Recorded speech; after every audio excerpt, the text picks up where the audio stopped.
Government electric surcharge बढ़ा रही है, और वो भी सुबह की 6 से 9 और शाम की 5 से 10 बजे तक। मैं वाजिया करना चाहता हूं कि ये गलत है। ये इकोनॉमिक टेररिज्म आप चला रहे हो, ये डे लाइट रॉबरी है, ये एक्सटॉर्शन है, ये हमारे पब्लिक के जेब लूटने की साजिश है।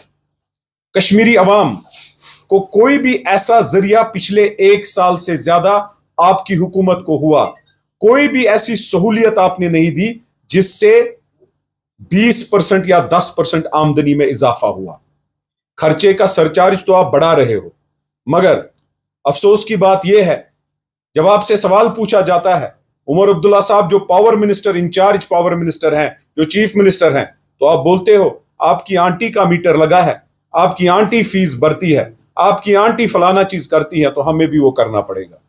पॉलिसी और थर्मामीटर और लोगों का जवाब आपकी आंटी से शुरू होता है और आपकी आंटी से खत्म होता है। हमें इज्जत है आपकी आंटी साहिबा की, लेकिन कश्मीरी अवाम ने आपको वोट इसलिए नहीं दिया क्योंकि आपकी आंटी डिसाइड करेगी कि वो पावर बिल देंगे या नहीं देंगे। बहरहाल तनवीर साहब डिफैक्टो स्पोक्स पर्सन बन चुके हैं इस गवर्नमेंट के। वो कहते हैं कि हम अपोज करेंगे। मुझे यह बात समझ नहीं आ रही है, पावर मिनिस्टर इंचार्ज, गवर्नमेंट को अपोज कर रही है। यह क्या माजरा है? कितना बेवकूफ बनाओगे, कितना जुल्म करोगे, कितना इजा इस कौम को दोगे? उमर अब्दुल्ला साहब, आप वाइस प्रेसिडेंट थे जब आपने तमाम लोगों को साथ, इस तनवीर सादिक साहब को साथ लेकर आपने अपना मैनिफेस्टो पढ़ा। उस मैनिफेस्टो में यह वादा दिया लोगों से कि 200 यूनिट पावर फ्री दिया जाएगा। दिया नहीं। जब आपको सवाल पूछते हैं आप आंटी का बोलते हो, जब आपको सवाल पूछते हैं आप बोलते हो मीटर लगाओ। मीटर क्यों लगाएं?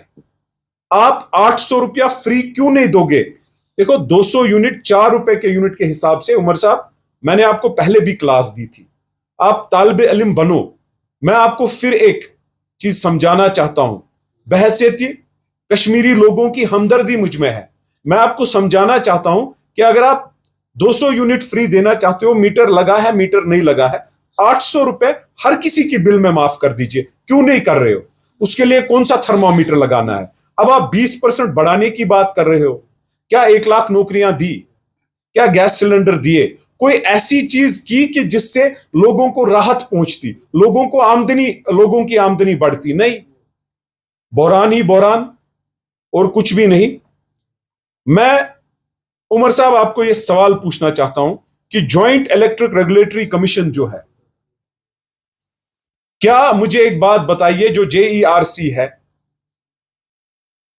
आपको नहीं पता था कि इन्होंने प्रपोज किया है? बेशक ये एक इंडिपेंडेंट रेगुलेटरी बॉडी है, मुझे बताइए क्या आपको नहीं पता था?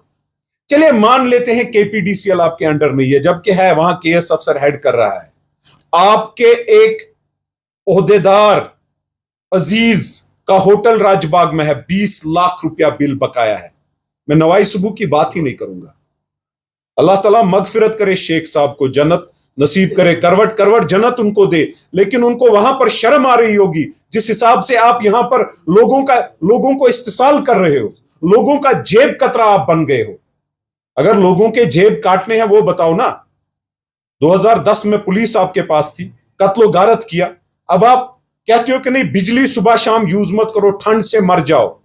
तब पुलिस थी, गोलियां मारी, लाशों का हिसाब किसी ने नहीं मांगा। आज कहते हो इनको मैं इस कॉन्स्पिरेसी के साथ थ्रू मरवाऊंगा। क्यों इजाखोर बन चुके हो? क्यों मारना चाहते हो बार बार कश्मीरियों को?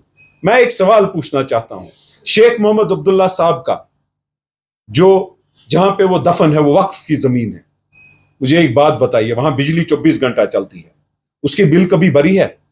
कि वो भी हमें आंटी से पूछना पड़ेगा। मुझे बताइए, आप लोग फिर बोलते हो ये लाइन क्रॉस करता है। ये मैं बदतमीज नहीं, आप बेशरम बन चुके हो। अपने लोगों की बात करने के लिए मैं किसी भी हद तक जा सकता हूं। आपके झूठ जो लोगों को सर से उतर ही नहीं रहे हैं, उसके लिए तो हमें कुछ ना कुछ करना होगा। अरे 2010 की लाशों का हिसाब नहीं दोगे? अब नई लाशें ठंड की वजह से बुजुर्ग है हमारे घर में, हमारे लोगों के पास पैसे नहीं है बिजली का बिल अदा करने के लिए। आप तो कहते थे मीटर को मैं फेंक दूंगा निकाल के, वो कहां गया वो उमर अब्दुल्ला साहब? तब भी टोपी लगा के थी, आज भी टोपी लगा के थी। है फर्क ये था, तब लोगों के सामने भीख मांगी थी टूप कहकर, आज कुछ और आपसे सुनने को। मुझे ये बात बताइए, आप किस लॉ के तहत इसको अपोज करोगे? हमें बताओ, हम जानना चाहते हैं। मुझे ये बात, मुझे देखिए, मैं पूरा आपको ये बताऊं, आज कश्मीरी जो मुझे याद आता है वो कुछ कपलेट्स मैं आपको बताना चाहता हूं। न खुदा ही मिला न विसाल सनम, न इधर के रहे न उधर के रहे। कश्मीरियों, हमारा हाल मैंडेट जो उमर अब्दुल्ला को दिया गया, उमर अब्दुल्ला जो सीएम है, हमारा हाल यह होगा, लेकिन 3 या 4 साल होगा। 4 साल बाद ऐसी अंधेरी रात होगी कि ये लोग क्या, इनकी नस्लें नहीं जीत पाएंगी। मजाक समझ रखा है। हर दिन नया कानून कश्मीरी के खिलाफ।